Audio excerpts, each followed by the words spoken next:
오늘 수요 치유의 신학 제목은 실망과 탄원의 끝자락에서입니다.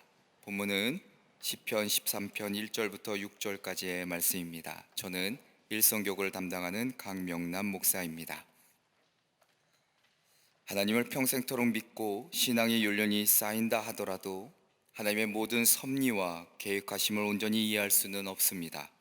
그렇게 세상에 일어나는 사건, 사고나 내게 닥친 고난과 아픔을 바라볼 때 마치 하나님이 숨어버리신 것처럼, 때론 하나님이 나를 버리신 것처럼 느껴질 때가 있습니다. 예수님을 믿고 삶이 변하고 역사적으로도 회상되는 수많은 위대한 신앙의 인물들이 있습니다. 너무나도 많이 들어본 록펠러나 워너메이커나 카네기나 조지 워싱턴이나 아브라함 링컨이나 처칠이나 이들이 경험했던 하나님에 대한 사랑, 그리고 섭리, 계획을 읽고 듣고 보았어도 정작 내 삶에 경험하지 못할 때에는 전지전능하신 하나님의 능력을 의심하게 되거나 실망 또는 좌절할 때가 있다는 것입니다. 오늘 함께 읽으신 시편 기자도 하나님께 실망하며 탄원하는 기도를 드리고 있음을 볼 수 있습니다. 어느 때까지 나를 외면할 것이고 언제까지 나를 잊을 것이며 어느 때까지 숨어 계시겠냐고 항변하고 있습니다.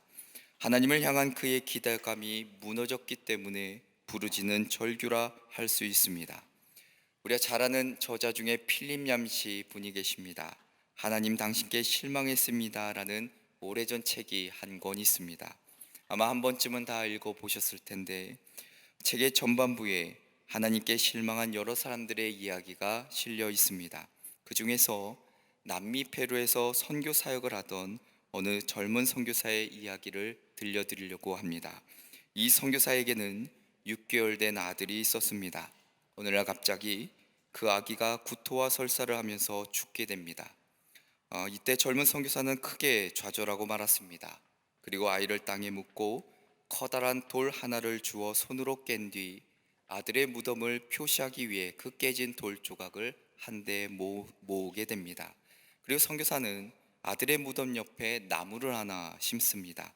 그 하루 중에 가장 무더울 때가 되면 다른 사람들은 그늘을 찾지만 그는 강으로 걸어가 나무 위에 줄 물을 퍼왔습니다. 그리고는 나무 옆에 한참을 서 있었습니다. 뜨거운 적도의 태양으로부터 나무를 보호하기 위해 자신의 몸으로 시원한 그림자를 만들어 주었습니다. 다른 선교사님들과 그리고 교회 성도들이 그를 위로했지만 아무런 소용이 없었습니다. 선교사는 결국 병으로 몸져 눕게 됩니다. 정신도 희미해졌고 결국은 건강도 점점 잃어가고 있었습니다. 도심지에 있는 병원으로 옮겼으나 어떤 약도 효과가 없었습니다. 결국 아내와 함께 이제는 자신의 고향 본국으로 송환되고 말았습니다. 그는 하나님의 불공평성 때문에 심한 갈등을 갖게 됩니다.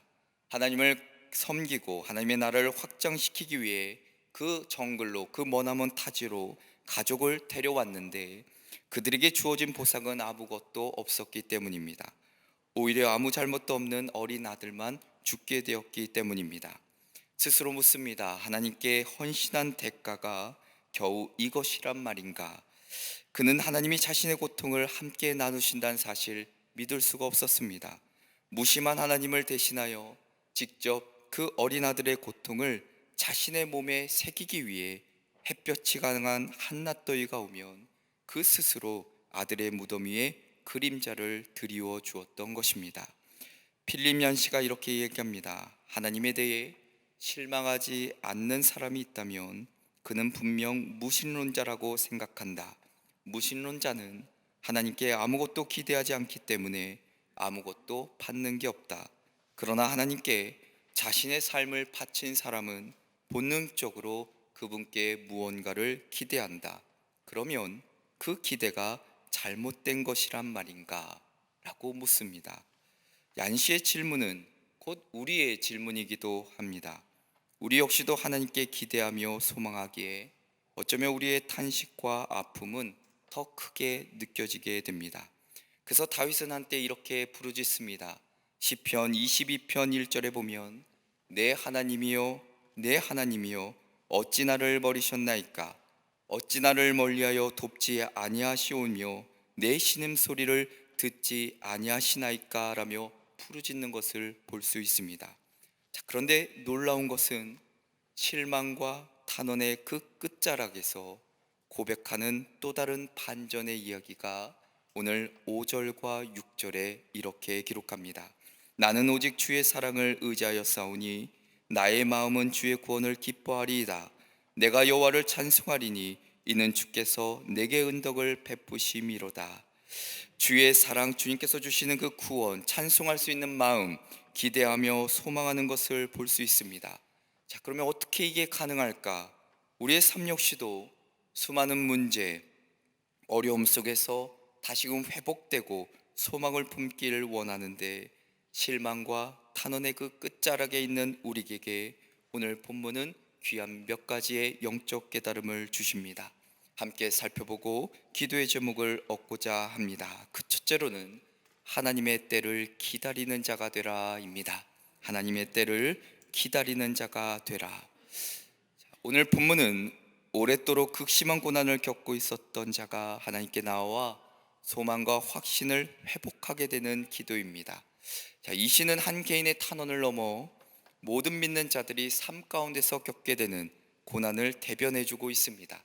1절과 2절에 이렇게 시작합니다. 여호와여, 어느 때까지이니까 나를 영원히 잊으시나이까? 주의 얼굴을 나에게서 어느 때까지 숨기시겠나이까?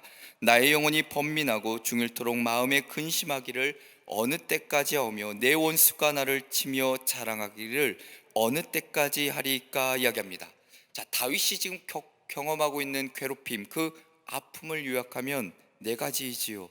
하나님이 나를 잊었다는 것이고, 하나님의 그 외면 때문인 것이고, 그리고 나의 아픔이 지속되고 있는 것이고, 또 하나는 원수들이 존재하기 때문입니다. 자, 어느 때까지니까 라는 외침, 감당할 수 없는 순환을 겪고 있는 자의 부르짖음입니다. 오랜 순환으로 인해 탄식과 슬픔이 복받쳐 오르고 있습니다. 이 시편은 그 다윗이 사울에게 쫓겨 유대 광야를 헤매던 그 시기에 겪은 괴로움을 토로하고 있는 겁니다. 어느 때까지니까 라는 탄식, 그의 불행이 극에 다다랐음을 말해주고 있습니다. 구원을 위한 그의 모든 노력에도 불구하고 고난이 끝날 아무런 기미가 보이지 않는다는 것입니다. 그 때문에 절망 속에서 자신의 한계를 철저하게 절감하고 있습니다. 자신의 능력으로는 감당할 수 없는 이 상황에 대해 대단히 혼란스러워하고 있습니다. 왜냐하면 이러한 고통을 당할 만큼 나 자신이 하나님 앞에서 잘못한 일이 없기 때문입니다. 그렇게 다윗의 주된 관심은 내가 이 고통 속에서도 하나님을 향한 변치 않는 그 신앙을 지키는 것이고, 하나님을 향한 나의 갈망이 사르끄러지지 않는 것이며, 하나님과의 긴밀한 관계가 깨어지지 않으려는 몸부림이라 볼 수 있습니다. 동일하게 우리에게도 이런 몸부림이 있는지요? 고통과 역경, 탄식 속에서도 여전히 내 신앙을 지키려고, 의지를 꺾지 않으려고, 하나님을 향한 갈망이 식지 않으려고 몸부림치는 우리의 모습이 있는지 돌아보아야 합니다. 다윗은 고통과 역경이 하나님과 자신과의 사이를 가로막는 높은 벽으로서가 아니라 오히려 더 깊은 신뢰를 쌓을 수 있는 구원의 기회로 삼고 있습니다. 또 하나 다윗의 고백처럼 어느 때까지니까 라는 외침은 달리 말하면 고통과 아픔, 역경과 순환이 영원한 것이 아니라는 믿음의 고백이기도 합니다. 때와 기한이 있다는 사실을 확신하는 자는 결코 혼란 속에 머물러 있지 않습니다. 때와 기한을 주장하시는 하나님을 믿기 때문에 소망으로 인내할 수 있기 때문입니다. 어떠한 고난 가운데 있든지 그 기간은 반드시 하나님의 주권 안에 있으며 끝이 있다는 것을 기억함으로 이겨낼 수 있기 때문입니다. 절망의 고통이 계속될 때 하나님께서 우리를 잊으셨다는 의심 빠질 수 있습니다. 극복할 수 없는 환난 속에서 온전히 하나님을 바라보기란 쉽지 않습니다. 그럼에도 불구하고 우리는 하나님의 면전에 나아가 우리의 상황과 연약함을 솔직히 아뢰며 탄식하며 부르짖으며 엎드려야 합니다.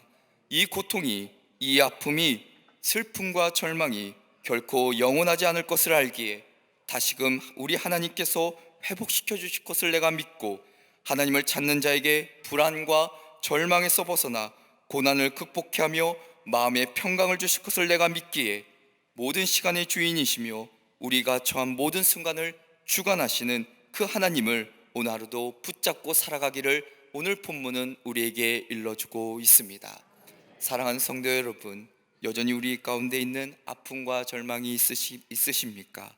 하나님의 때를 기다리는 것은 결코 쉽지 않지만, 그러나 다윗처럼 그 소망을 붙잡고 그 때를 기다린 자 될 때에 결국 하나님의 좋으신 뜻과 선하신 계획 가운데 우리의 삶을 온전히 회복시켜 주시고 인도해 주실 줄로 믿습니다. 둘째로는 하나님과의 바른 관계를 회복하라입니다. 하나님과의 바른 관계를 회복하라. 빌림 얌씨가 이런 이야기도 남깁니다. 모든 관계에 가까워지는 시기와 멀어지는 시기가 있듯이 하나님과의 관계도 마찬가지다. 아무리 친밀한 관계라도 추는 항상 한쪽에서 다른 한쪽으로 움직인다라고 지적합니다. 하나님과의 바른 관계를 늘상 지키는 것이 쉽지 않음을 이야기해 주는 말씀입니다. 하나님과의 바른 관계가 무너진 이유가 무엇일까? 우리의 일상을 보면 알 수 있는데 그 중에 하나가 바로 죄의 문제일 것입니다. 죄가 하나님과의 관계를 깨트리지요. 이사야서 59장 2절에 보면 오직 너희 죄악이 너희와 너희 하나님 사이를 갈라놓았고 너희 죄가 그의 얼굴을 가리어서 너희에게서 듣지 않으시게 함이니라 말씀하고 있습니다. 죄가 하나님과 나 사이를 멀어지게 하는 것이죠. 또 하나는 바쁜 일상이 하나님과의 관계를 약하게 만듭니다. 세상 일에 너무 바쁘다는 것은 거기에 빠져 있다는 것을 의미합니다. 하나님보다 더 살아가는 것이 세상이 너무 많기에 하나님과의 거리가 멀면 세상과 가까워지고 세상과 가까워지면 하나님과의 거리가 멀어지는 것이 어쩌면 당연한데 우리의 분주함이 하나님을 가까이 하기보다는 소홀히 하고 하나님을 잊고 살아가게 합니다. 그럴 때 하나님과의 관계가 약해지는 것이죠. 또 하나는 형식적인 신앙생활이 하나님과의 관계를 멀어지게 합니다. 하나님과의 인격적인 만남 없이 바른 관계를 삼하고 갈망하는 것 없이 예배, 기도, 봉사를 통해 감격과 기쁨이 없다면 우리는 하나님과의 관계에서 멀어질 수밖에 없습니다. 또 하나는 세상에서 겪는 역경이 하나님과의 관계를 무너지게 합니다. 오늘 본문에서 다윗처럼 세상을 살아가며 부딪히는 수많은 어려운 일들로 인해 우리의 마음이 힘들고 아프고 고통스러울 때 이제까지 쌓아왔던 하나님과의 관계가 무너진 것을 보게 됩니다. 자, 2절을 다시 보면 이렇게 기록합니다. 나의 영혼이 번민하고 종일토록 마음에 근심하기를 이야기합니다. 다윗은 자신이 처한 어려움을 극복하기 위해 아마 모든 방법을 생각해 보았을 것이고 새로운 계획들을 시도해 보았을 것입니다. 그러나 그 결과는 다 헛될 뿐이었습니다. 그 모든 계획들이 자신을 온전히 구원하지를 못했기 때문이지요. 구원을 위한 자신의 모든 노력은 소용이 없었음을 그는 깨닫게 됩니다. 종일토록 마음에 근심하기를 다윗은 밤낮으로 걱정하며 나름의 생각하고 계획을 세워 시행해 보았지만 아무런 소용이 없었다는 것입니다. 분명 우리는 어려움에 처해 있을 때 나름대로 벗어나려 최선을 다해 노력해야 하는 것 분명하지만 모든 노력에도 불구하고 해결되지 않는 영역들이 분명히 있다는 것입니다. 그러한 때 우리는 하나님의 전능하신 손길에 맡길 수밖에 없습니다. 다윗뿐 아니라 욥도 그러했고 히브리서 11장에 예시된 모든 믿음의 조상들이 그러했습니다. 그들은 어려움을 당할 때마다 죽든지 살든지 하나님의 구원의 손길에 자신을 온전히 의탁하였다는 사실입니다. 이러한 과정을 통해서 우리는 깨닫게 됩니다. 얼마나 내가 보잘것없는 존재라는 사실을 더 깊이 인식하며 겸손하게 됩니다. 그리고 하나님을 알고 인정하며 그분을 의지하게 됩니다. 그러므로 인간의 한계 상황은 구원의 하나님을 알게 되는 더없이 좋은 기회라 말하는 것이 여기에 있습니다. 극한 탄식 속에서 부르짖는 구원의 기도를 우리는 보아야 합니다. 오늘 3절과 4절에 이렇게 기록합니다. 여호와 내 하나님이여 나를 생각하사 응답하시고 나의 눈을 밝히소서. 두렵건대 내가 사망의 잠을 잘까오며 두렵건대 나의 원수가 이르기를 내가 그를 이겼다 할까오며 내가 흔들릴 때에 나의 대적들이 기뻐할까 하나이다. 오늘 3절에 시작하는 것은 여호와 내 하나님이여라고 부르짖고 있습니다. 나의 하나님이라 부르짖습니다. 아직 다윗의 탄원, 그 슬픔, 그 어려움들이 해결된 것이 아니고 응답하신 것이 아니지만 그럼에도 불구하고 하나님이 나를 버리지 않으셨음을 믿기에 지난날 하나님과의 나 사이 나의 하나님이라 고백하며 부르짖고 있습니다. 이 믿음이 우리에게도 있어야 되겠죠. 또 하나 다윗은 계속해서 자신의 위기의 상황을 호소하고 있습니다. 내가 두렵습니다. 내가 사망의 잠을 자는 것은 아닌지, 내가 영적으로 깨어있지 못하는 것은 아닌지 내가 두렵습니다. 저 원수들이 나를 이겼다 말할까봐, 내가 흔들릴 때 대적들이 기뻐할까봐 내가 두렵습니다. 진실되게 고백하고 있습니다. 3절과 4절의 말씀에 그 이면에 담긴 뜻이 무엇입니까? 약한 자들이 승리하고 그들은 결코 쇠하지 않을 것처럼 보이지만 무고한 자를 억압하는 악인의 승리는 결코 영원하지 않을 것을 내가 믿기에 원수들이 하나님의 전능하심을 비웃으며 하나님을 바라보는 자를 조롱한다 할지라도 하나님은 반드시 그분의 이름을 위하여 또한 백성을 위하여 그들을 진멸하시고 심판하실 것이라는 믿음의 고백이 바로 이 2절에 담겨져 있습니다. 바로 이 믿음의 고백이 어디서부터 오겠습니까? 앞서 얘기한 대로 하나님과의 바른 관계 속에서, 인격적인 만남 속에서, 깨끗하고 순결한 그 신앙 가운데 오로지 주님을 향한 갈망 속에서 바로 이러한 고백이 나올 수 있다라는 점입니다. 실망과 탄원의 끝자락에서 다시금 하나님과 나와의 관계를 돌아보며 혹여나 깨어지고 때로는 무너지고 약해지고 멀어졌다면 다시금 회복을 위해 결단하고 노력할 때에 이 땅 가운데 도우시는 그 하나님의 손길을, 그 하나님의 역사하심을 경험하게 될 줄로 믿습니다. 끝으로는 하나님 앞에서 성숙한 신앙을 소유하라입니다. 하나님 앞에서 성숙한 신앙을 소유하라. 나와 너라는 책으로 잘 알려진 유대인 철학자 마틴 부버가 있습니다. 20세기를 이끌어 그가 이야기하기를 신의 일식 시대라 이야기합니다. 우리가 잘 아는 대로 일식이라는 것은 그렇습니다. 지구와 태양 사이에 달이 자리 잡아서 일시적으로 태양빛을 차단하는 현상을 가리키는 말입니다. 지구에 있는 사람의 눈에는 순간 태양이 보이지 않을 뿐 사라졌다라고 말하지는 않습니다. 자, 이 사실에서 우리가 알 수 있듯이 살아가다 보면 하나님이 계시지 않는 것처럼 느껴질 때가 있습니다. 하나님과 우리 사이를 가로막는 장애물이 있기 때문이죠.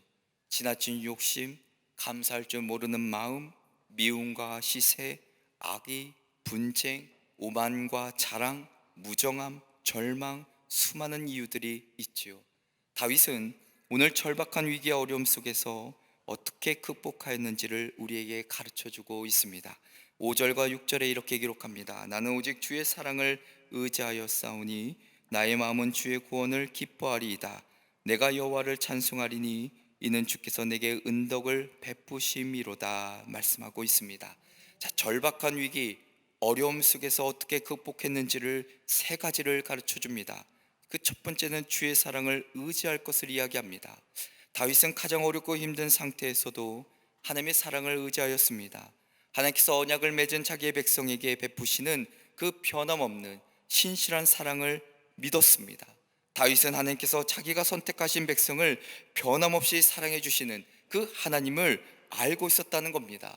잊지 않았다는 것이죠. 극한 시련과 고통 속에서도 다시 일어설 수 있었던 것은 변함없는 그 하나님의 사랑을 내가 잊지 않고 의지했기 때문입니다. 또 하나는 주의 구원을 기뻐하라 이야기합니다. 다윗이 이 시를 쓸 당시에 아직 주의 구원이 임하지는 않았지만 다윗은 소망을 가지고 앞으로 주어질 그 구원을 기뻐하고 있습니다. 과거의 경험을 통해 미래에도 구원하여 주실 것을 소망하며 혼돈과 그 슬픔에서 벗어나 마음의 안식 평안을 누리고 있음을 볼 수 있습니다. 이런 하나님의 변치 않는 구원의 약속을 기억할 때 어려움을 넉넉히 이길 수 있지요. 로마서 4장 18절의 말씀처럼 바랄 수 없는 중에 바라고 믿는 것, 그렇기에 극한 시련과 고통 중에서도 슬픔과 좌절에 빠지지 않을 수 있고, 성숙한 신앙이란 바로 구원받은 존재로 이미 여기고 확신하는 믿음 가운데 설 때 진정한 하나님의 역사가 우리 가운데 있다는 것을 볼 수 있습니다.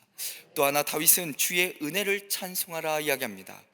본문 6절의 말씀처럼 내가 여호와를 찬송하리니 라는 고백은 믿음을 상실케 하는 절망의 상황에도 불구하고 하나님을 찬양하는 성숙한 신앙의 모습을 우리에게 보여줍니다.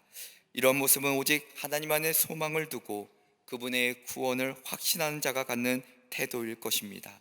지난날 나를 위해 베푸셨던 은혜를 내가 잊지 않고 상황과 여건, 외적인 어려움에서 눈을 돌려 구원자 되시는 주님을 바라볼 때 거기에 진심 어린 우리의 찬양이 우리의 입술을 통해 선포되고 고백될 수 있다는 것을 일러주고 있습니다. 어려운 일을 당할 때 우리는 하나님의 신실하심을 의심치 않고 우리가 고난을 당할수록 더욱더 우리를 주목하시며 우리를 구원코자 하시는 하나님을 붙잡고 찬양으로 영광을 돌릴 때 삶의 끝자락에서 도우시는 그 하나님의 손길을 경험할 수 있습니다. 어느 목사님의 칼럼을 빗대어 말씀드리려고 합니다. 힘든 인생을 살아가는 것을 너무 부끄러워 마십시오. 살아간다는 것은 힘든 싸움을 하는 것과 같습니다. 살아가고 있다는 것만으로도 우리 자신을 대견하게 여길 수 있어야 합니다. 잘 견뎌내십시오. 견딤이 있어야 쓰임이 있습니다. 자신의 일부미 떼어져 나간 것 같은 극심한 고통의 순간 찾아올 때 있을 것입니다. 결코 낙심하지 마십시오. 고통의 시간, 우리는 잃어버리는 것만이 아니라 하나님의 은혜가 채워지는, 그리스도인으로서 우리 자신이 더욱 새롭게 되는 그 시간과 기회를 얻게 될 것입니다. 더욱더 하나님 앞에 잠잠히 엎드려 그분께 모든 것을 아뢰고 견딘 가운데 크게 쓰시는 하나님의 선한 계획을 믿고 의지하는 자 될 때에 오늘 실망과 탄원의 끝자락에서 다시 한번 주님만을 붙잡고 의지하며 살아가시는 저와 여러분 되시기를 주님의 이름으로 축원합니다. 기도하겠습니다. 사랑과 은혜가 풍성하신 하나님 아버지, 오늘도 수요 주의 신앙을 통해 예배케 하시고 주의 말씀으로 위로를 얻게 하시니 감사를 드립니다. 우리 삶에 닥치는 수많은 어려움과 문제 속에서도 소망을 붙잡고 주님의 때를 기다리며 살아가는 저희들 되게 하여 주옵소서. 어제와 다른 성숙한 신앙의 모습으로 살아가길 원합니다. 성령님께서 지혜와 분별력을 더하시사 이 땅 가운데 구별되어 살아가는 은혜 또한 허락하여 주옵소서.